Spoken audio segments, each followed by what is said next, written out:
So I wanted to show you guys the initial startup sequence. So by pressing that button on the very top cap there, just once, don't need to press and hold, just press and release. Here's what you're going to see. And it's going to say cover lens on startup. So there is a front flip cap.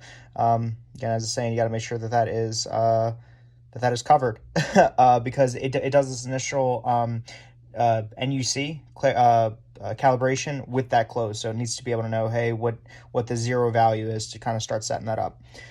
So here, just going through some of the menus. So the left turn controls the left side, right turn controls the right side, top turn controls top, right? So going through here, you can have your white hot, and on the lower setting for higher contrast, you can have a bit brighter, brightest, and then black hot, lowest, medium, and high. And then finally that edge detect mode that I showed you guys there. So myself personally, I like the edge detect mode for its very specific use cases, but I do prefer the low white hot with everything. So yeah, I'm gonna zoom in a little bit for you guys. So adjusting on the right side of the turn here, so you can have your digital zoom. So you go up, up, and then up. As you're seeing there, though, it is getting more and more grainier the more you zoom in. It is a digital zoom, obviously, so it isn't really good for kind of getting very high detail. But if you need to be able to see out a bit farther than what the standard 1x is. Now, as you see there, so it has the 8, the 4, 2, and the 1, and each time you're moving up and through, the reticle does adjust in size. So it's a nice little feature there.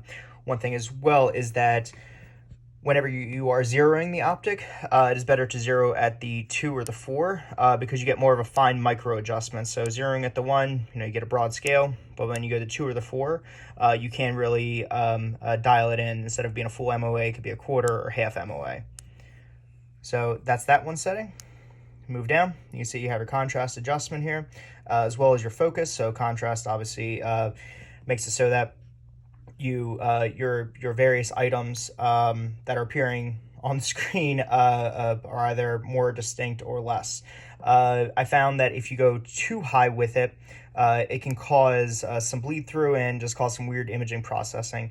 And then focus is basically how kind of sharp you want the image, or how kind of soft versus sharp. So here I have it fairly sharp with low contrast, which I feel like gives the best picture quality. Going down, so there is turn lens to calibrate, and then there is brightness on the right. See there, I have it kind of on the center. This is really just going to be a personal preference thing. If you go to the brightest setting, then it really is going to shine through the optic piece, the optic eyepiece, and you're going to see it distinct in the woods.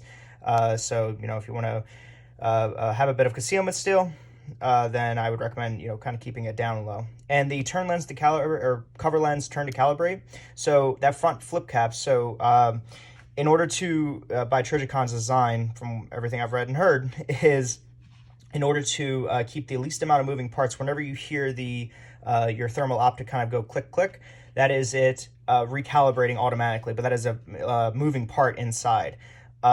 With this system, the Trijicon's implements less moving parts, so it's less likely to have any type of issues. Now, you'll start to see some little striations, some like little lines appear on screen.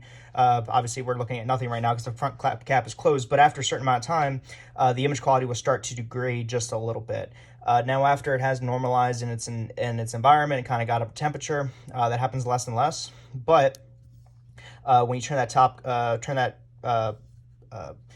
turn up top to calibrate, you'll see here it'll flash and all those little lines go away.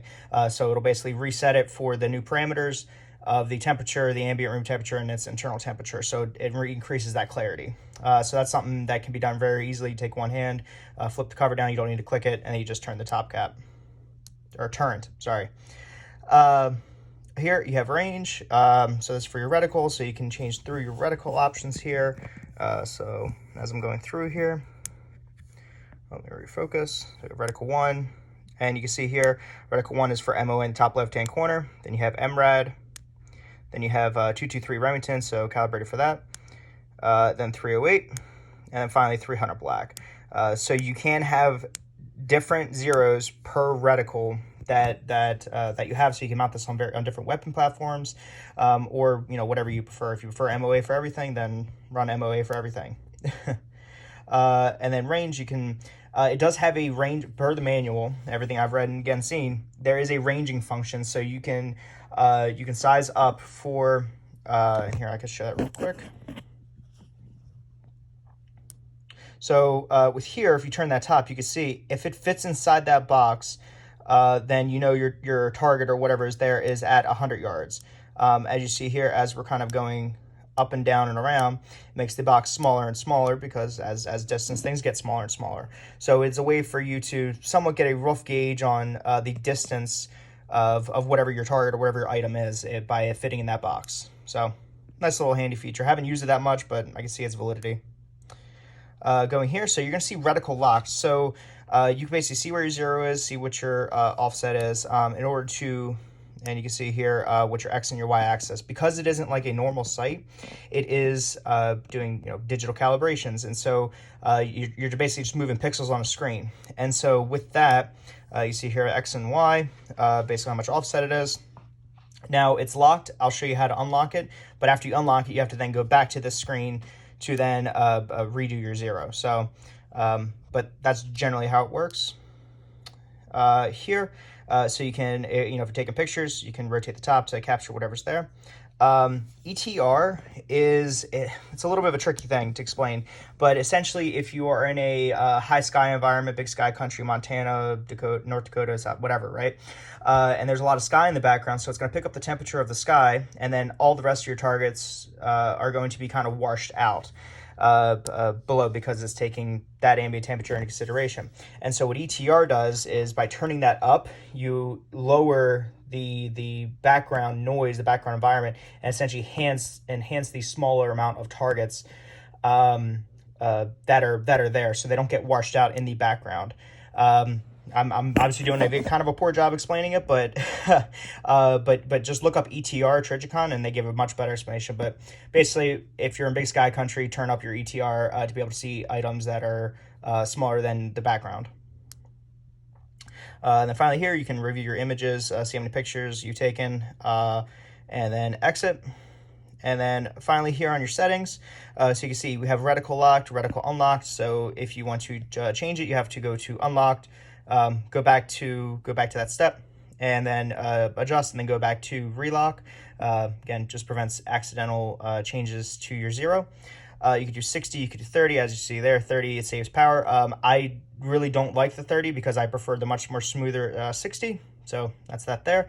Video out, so this does support well, obviously video out if you're having to like external monitor, or if you're having an external recorder, anything like that. But of course that is going to drain battery.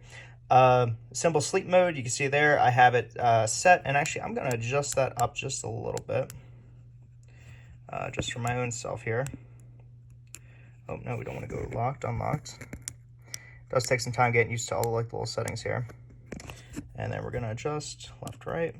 Adjust that to 15 seconds, and that's basically where you guys see the items around the edge start going away after a certain amount of time. So you do delete all the images, you can have your ranges, and then you can have your reticle location depending on where on the screen you like it, and then same thing for the rangefinder. You can change some of the variables in there, but overall, just a very kind of bulletproof little setup. Not a whole lot to mess with in the settings, but definitely some value there. The one I always find myself going to is the cover lens. I usually, after I start it up, get it to here, let it go for like 5-10 minutes, cover up with the lens. After just turned on, turn to calibrate, and then I'm pretty good for maybe another 15. After 15, then I'm good for 30. After 30, I'm good for an hour. At least that's what I'm finding. Now, the batteries in here only do give about 4-ish hours on standard CR 123s, and with the rechargeables, you get a third of that. But generally speaking, this is my main setting that I'm on, as well as this one. So that is the settings overview.